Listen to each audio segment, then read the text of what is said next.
الحمدللہ میرے رب کا احسان ہے، جتنا دنیا کے لوگ ہم لوگوں کو چاہتے ہیں اس سے زیادہ ہمارے محلے کے لوگ ہمیں چاہتے ہیں۔ پورا محلہ جمع ہو گیا، ہنگامہ ہے۔ ہاسپٹل لے گئے تو ڈاکٹر دھیرے دھیرے ڈریسنگ کر دھلیا لے جانا، مالیگاؤں سے دھلیا 50 کلومیٹر، دھلیا لے جانا پڑے۔ تو ڈاکٹر سے کو جلدی کرو، تو وہ ڈاکٹروں کہتے ہیں کہ جلدی کر، تو کہتا ہے دھلیا لے جانا یا علاج ہوگا تو جلدی کر، معاملہ بہت نازک۔ تو اس نے کان میں کہا دھلیا نہیں جا پائے گا یہ، اسی لیے میں دھیرے دھیرے کر رہا ہوں کہ جو ہونا یہی ہو جائے۔ یہ حالت تھی، یہ نہیں جا پائے گا تو۔ وہ اس نے کہا کہ تو جلدی کر، جو ہونا ہے وہ ہوگا لیکن تو جلدی کر۔ اور انہوں نے آ کے میرے کان میں یہ بات کہی اور پھر اس کو ایمبولینس میں رکھا گیا۔ میں تو نہ جا سکا، ساتھ میں میرا حوصلہ نہ تھا۔ گھر کے لوگوں نے کہا جا رہے، میں نے کہا جو ابراہیم اور موسیٰ کی امیوں نے کہا تھا میں بھی وہی کہتا ہوں، اس کو میں نے تیری امان میں دیا، فی امان اللہ، اللہ کی عزت کی قسم، اللہ کی عزت کی قسم، کہ ٹھیک 1 ہفتے کے بعد وہ اچھا ہو کے گھر آ گیا۔ اس لیے آپ سے بھی کہتا ہوں اللہ پہ بھروسہ، دیکھو اللہ سے کچھ چیزیں لینے کے لیے نیک ہونے کی ضرورت نہیں ہے، اللہ پر بھروسہ ہونا چاہیے۔ دعا کی قبولیت کے لیے بھی نیک ہونے کی ضرورت نہیں، اللہ پہ بھروسہ ہونا چاہیے۔ اپنی باتیں اللہ سے منوانے کے لیے نیک ہونے کی ضرورت نہیں، اللہ پہ بھروسہ ہونا چاہیے۔ جو اللہ پہ یقین کرے اللہ اس کے لیے کافی ہے۔ اس لیے گھر سے نکلو تو فی امان اللہ بول کر اپنے بچوں کو یہ یاد دلا دو، فی امان اللہ۔ فی حضرت ابراہیم علیہ السلام کی امی نے کہا کہ میں تجھے تیری امان میں دیتی ہوں، اور جب واپس لوٹی تو دل دھک دھک کر رہا تھا، فوراً خیال ہے تو نے تو اللہ کی امان میں دیا ہے نا۔ جب وہاں پہنچی تو کیا دیکھا، جنگل کے درندے چاروں طرف سے گھیر کے بیٹھے ہیں اور حضرت ابراہیم کی حفاظت کرتے ہیں۔ اسی غار کے اندر ابراہیم علیہ السلام کی پرورش ہوئی، اور تقریباً 11 یا 12 سال تک کے ابراہیم علیہ السلام اسی غار میں رہے۔ اور جب عمر بڑھ گئی تب آپ باہر تشریف لائے، اور جب باہر آئے تو پھر جو کیا وہ ایک طویل داستان ہے، لیکن بات بہت دور سے دور گئی، اینڈ کی طرف جانا تو ہوگا۔ یہ داستان اتنی طویل ہے، اتنی لمبی ہے کہ گھنٹوں میں بھی ختم نہیں ہوگی، اور مجھے میرے آقاؤں کی زندگی پڑھنے کا ایسا لطف ہے، ایسا چسکا ہے کہ تھوڑی دیر کے اندر یہ داستان مکمل نہیں ہوتی، اس کے لیے طویل وقت چاہیے۔ لیکن اینڈ کرتا ہوں، اللہ نے آپ کو اپنا خلیل بنایا، اور خلیل اس کو کہتے ہیں کہ جو یار کے علاوہ کسی کو نہ چاہے، یعنی محبت سب سے کرے، لیکن جب یار کی محبت اور دوسروں کی محبت آمنے سامنے ہو جائے تو سب کو قربان کر دے۔ اس کی جلوگری دیکھیں آپ، اس کی جلوگری۔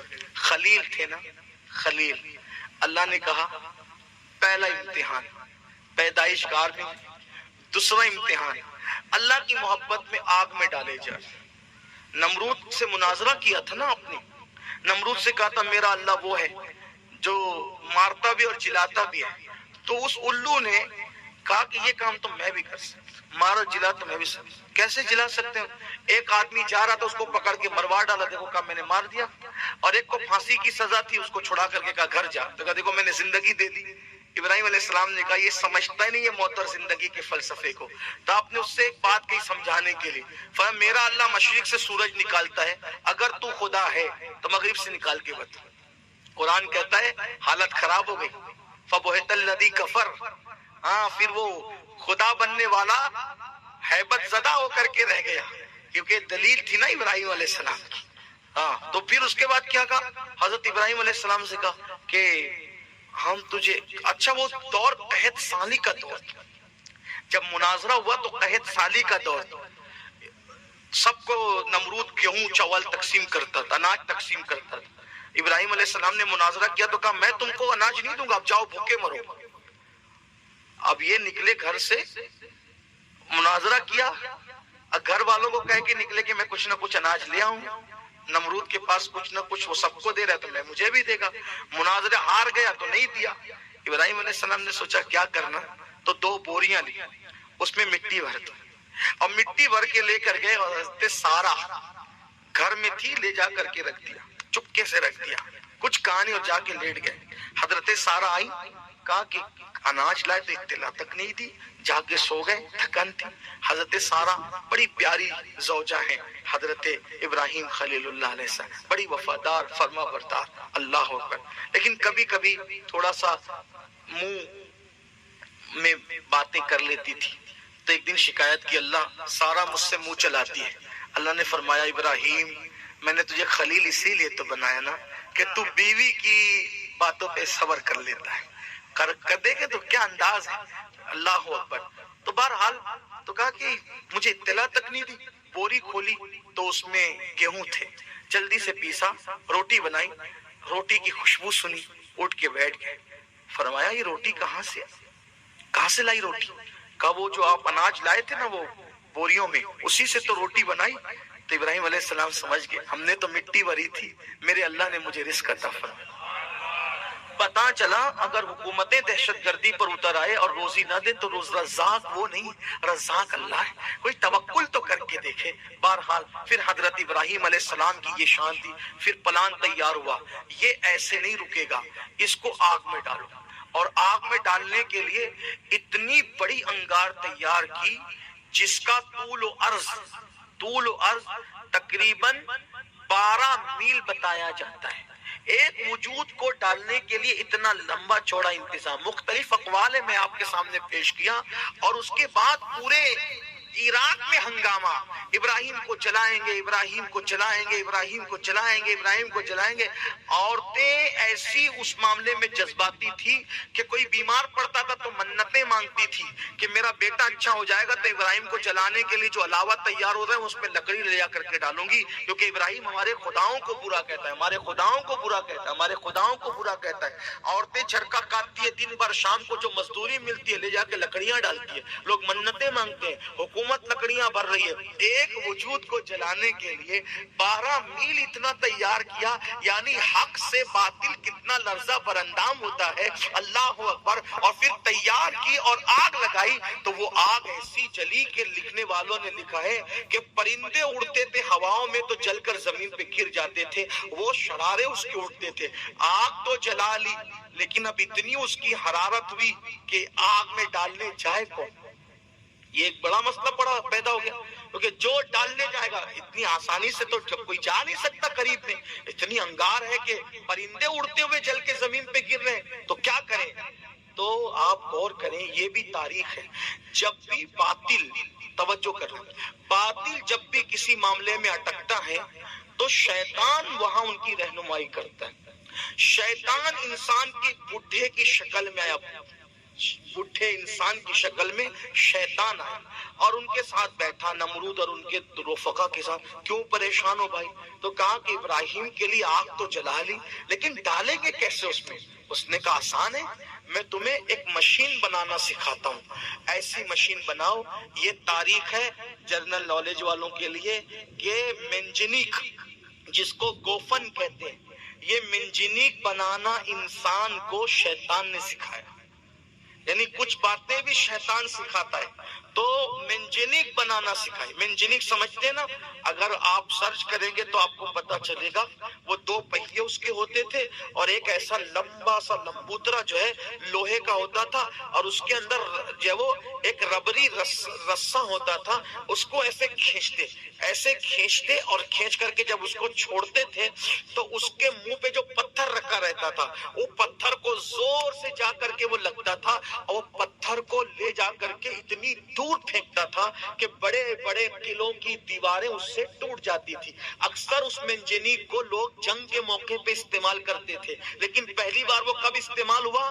پتھر رکھنے کے لیے نہیں، اس کے سرے پہ ابراہیم علیہ السلام کو رکھنے کے لیے۔ اور رسا، اب انہوں نے منجنیق بنائی شیطان کے بتانے پہ، اب شیطان نے منجنیق بنانا سکھایا تو ان کو پریکٹس بھی کروا رہا تھا کہ ایسے رسا کھینچو، رسا کھینچا پھر چھوڑا، رسا کھینچا تو برابر جا کر کے لگتا تھا۔ لیکن جس دن وہ ابراہیم علیہ السلام کو قید خانے سے نکال کے لائے اور پتھر کی جگہ ابراہیم علیہ السلام کو کپڑے اتار کر، آپ کا کرتا اتار کے آپ کو بٹھایا، بٹھانے کے بعد فرشتے چیخ پڑے، ایک ہی تو تیرا بندہ ہے جو تیرا نام لیتا ہے، تیری عبادت کرتا ہے، وہ بھی آگ میں جا کے جلے گا۔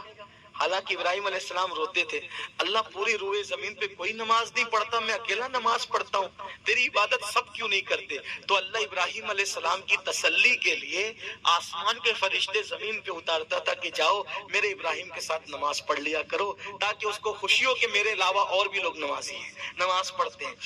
اب آپ سے پوچھتا ہوں، ابراہیم علیہ السلام کا دل دکھتا تھا کہ میرے علاوہ کوئی نماز نہیں پڑھتا، تو آج اگر ملت ابراہیمی کا دعویٰ کرنے والے اگر نماز نہیں پڑھتے تو کیا حضرت ابراہیم کا دل آج نہیں دکھتا ہوگا کہ میری ملت کا دم بھرنے والے، میری اولاد بننے والے، میری اولاد کہلانے والے جو ہے وہ نماز نہیں پڑھتے؟ اللہ اکبر۔ تو ابراہیم علیہ السلام کا کرتا اتارا اور رکھا۔ اب یہاں توجہ سے سننا، میں کہاں سے پڑھ رہا ہوں اب یہ چیز، کیونکہ میں بہت ساری کتابوں کا اتنا مجموعہ نچوڑ کے پیش کر رہا ہوں، یہ ساری داستان ایک کتاب میں نہیں ملے گی۔ اب میں روح البیان پر آ گیا ہوں۔ جب وہ رسی کھینچی جانے لگی، کبھی ابراہیم علیہ السلام کو بٹھا کر رسی کھینچی جانے لگی، تو اس وقت فرشتے چیخ پڑے، اللہ یہ اکیلا تیرا نام لے گا، یہ جل جائے گا۔ اللہ نے کہا کیا چاہتے ہو؟ کہا ہم اس کی مدد کرنا چاہتے ہیں۔ کہا جاؤ پھر مدد کرو، اگر وہ مدد دے تو مدد کرو۔ تو جبریل علیہ السلام آئے، پوچھا آپ کو کوئی حاجت ہے؟ کہا تم سے کوئی حاجت نہیں۔ دیکھو اللہ پر یقین، اللہ پر یقین، تم سے کوئی حاجت نہیں۔ تو جبریل علیہ السلام نے کہا مجھ سے نہیں ہے، اللہ سے نا، تو اللہ ہی سے کہو، میں وہاں جاتا ہوں جہاں کوئی نہیں جا سکتا، تو میں آپ کی حاجت پیش کروں گا۔ کیا جواب دیا؟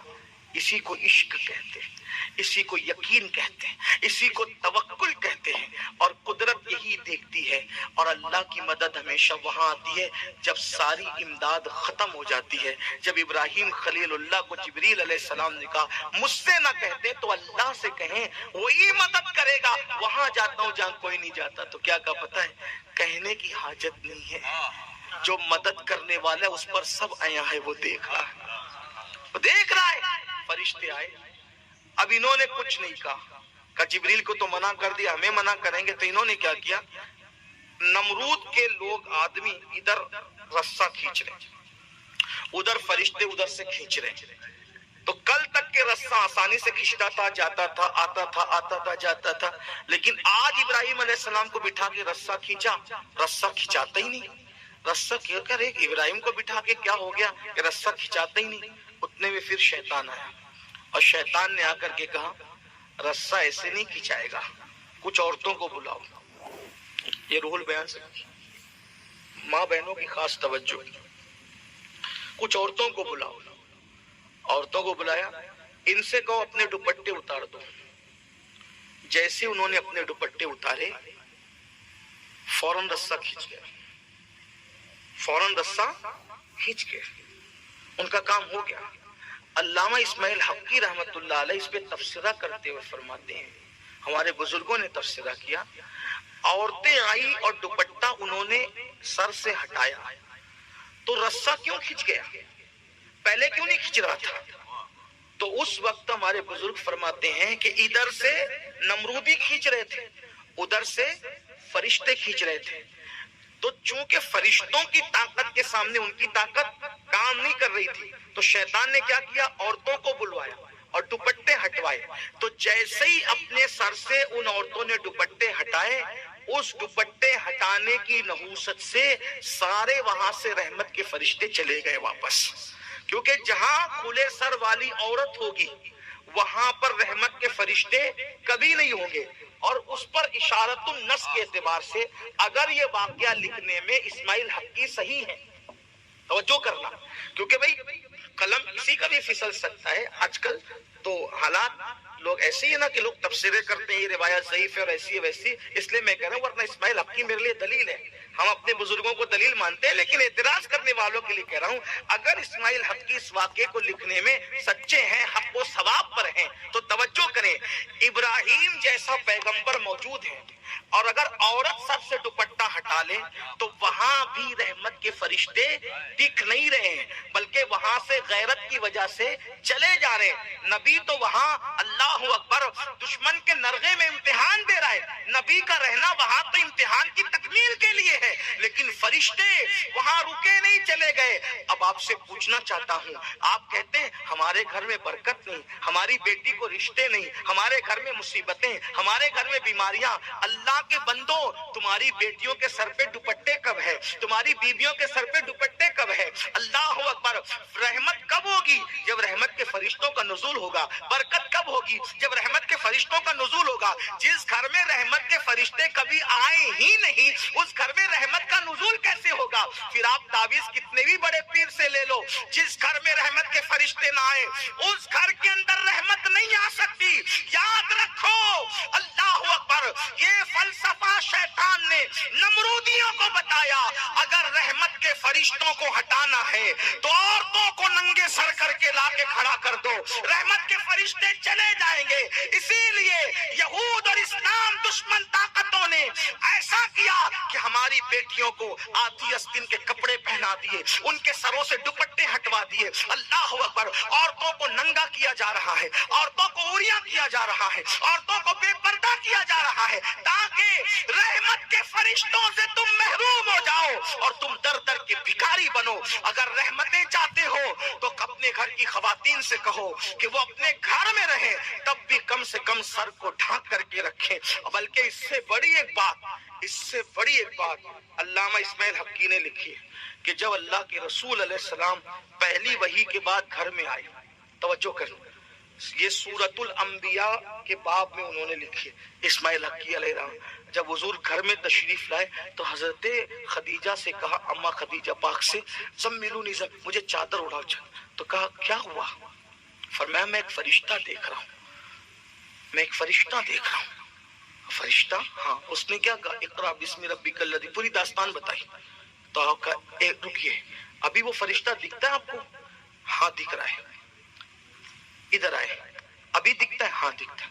اما جان خدیجہ نے سر سے دوپٹہ ہٹائے، یہ علامہ اسماعیل حقی نے لکھا، میں اس کو نقل کر رہا ہوں عبرت کے لیے۔ اپنے سر سے دوپٹہ ہٹایا، پھر پوچھا اے میرے سلطان وہ فرشتہ دکھ رہا ہے ابھی؟ کہا نہیں خدیجہ اب وہ نہیں دکھتا۔ پھر سر پہ دوپٹہ ڈالا، اب دکھتا ہے؟ ہاں دکھتا ہے۔ دوپٹہ ہٹایا، اب دکھتا ہے؟ نہیں دکھتا۔ فرمایا، عرض کیا واللہ یہ وہی فرشتہ ہے جو موسیٰ پر آیا تھا، جو عیسیٰ پر آیا تھا، جو نبیوں پر آیا تھا۔ یہ شیطان نہیں، یہ فرشتہ ہے۔ اگر یہ شیطان ہوتا اور دھوکہ دیتا تو دوپٹہ ہٹانے پر بھی وہ کھڑا موجود رہتا۔ وہ شیطان نہیں ہے بلکہ رحمت